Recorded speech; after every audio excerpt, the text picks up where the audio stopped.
EFR ist bekanntermaßen schnell, wirtschaftlich und robust und kann die Ausfallsicherheit, die Erreichbarkeit und die Datensicherheit verbessern.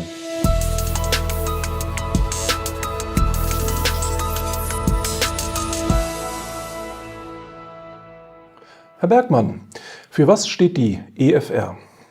EFR oder Europäische Funkrundsteuerung steht für langwellenbasierte Lösungen für die Energiewirtschaft und mittlerweile auch für zukunftsweisende Smart Energy Lösungen.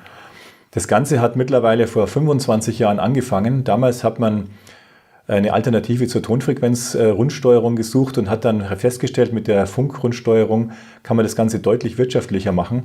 Mittlerweile haben wir 1,3 Millionen Empfänger im Feld. Also wir schalten insbesondere Tarife, HT, NT, wir schalten Straßenbeleuchtungen, auch viel mit Kommunen, und wir schalten EEG-Anlagen, also für Grünstrom. Sie erwähnten eben auch Smart Energy Lösungen. Was meinten Sie damit? Also wir haben Stromzähler entwickelt, moderne Messeinrichtungen, Wechsel- und Drehstrom, wir haben den Basiszähler, wir haben Gateway, Steuerbox, Kommunikationsadapter. Wir haben in unserer Steuerbox zusätzlich noch einen Langwellenkanal, einen Langwellenweg eingebaut. Das heißt also, auch die Langwelle kann man weiterhin dazu nutzen. Damit es eine Lösung wird, haben wir noch zusätzlich zu den Geräten auch die entsprechende Software. Und diese Grid Control Suite wird momentan schon bei einem internationalen Projekt namens Interflex bei der Firma Avacon eingesetzt.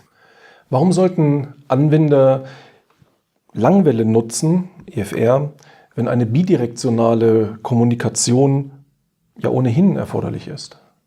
Wenn jetzt ein Schwarzfall stattfindet und Sie müssen Erzeugungs- und Netzanlagen wieder hochfahren, vor allem wenn dann die Einspeisung stattfindet, das ist, was ich verstanden habe, relativ komplexer Vorgang. Da könnte mit der schnellen Langwelle, die überall mit batteriegepufferten Empfängern verfügbar sein könnte, der Vorgang deutlich beschleunigt werden und damit die Resilienz des Gesamtsystems verbessert werden. Bietet Langwelle darüber hinaus noch weitere Vorteile? Als Zweitkanal kann die Erreichbarkeit und die Datensicherheit erhöht werden. In der bidirektionalen Kommunikation haben Sie in der Regel verschlüsselte Kanäle, vorgeschrieben durchs BSI. Diese Schlüssel könnten Sie auch über die Langwelle austauschen. Und damit haben Sie im Endeffekt eine weitere, sage ich mal, Infrastruktur im Spiel und nicht nur das Internet beispielsweise, und können dadurch die Sicherheit erhöhen des Systems. Welche neuen Anwendungsfelder möchte EFR noch erobern? Also wir wollen in der digitalen Netzsteuerung und in der E-Mobilität eine Rolle spielen. Wie weit wir das dann erobern, werden wir sehen. Aber ich sage mal, wir haben heute schon ganz gute Lösungen, gerade im Bereich der E-Mobilität oder Netzsteuerung, wie gerade mit Avacon erwähnt.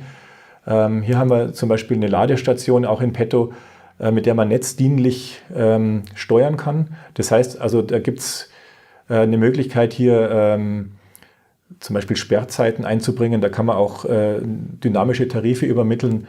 Also insgesamt haben wir da Lösungen mittlerweile erarbeitet und sind da am Start zusammen mit einigen Partnern oder auch, was ganz wichtig ist, mit unserer Tochtergesellschaft HKW in Thüringen.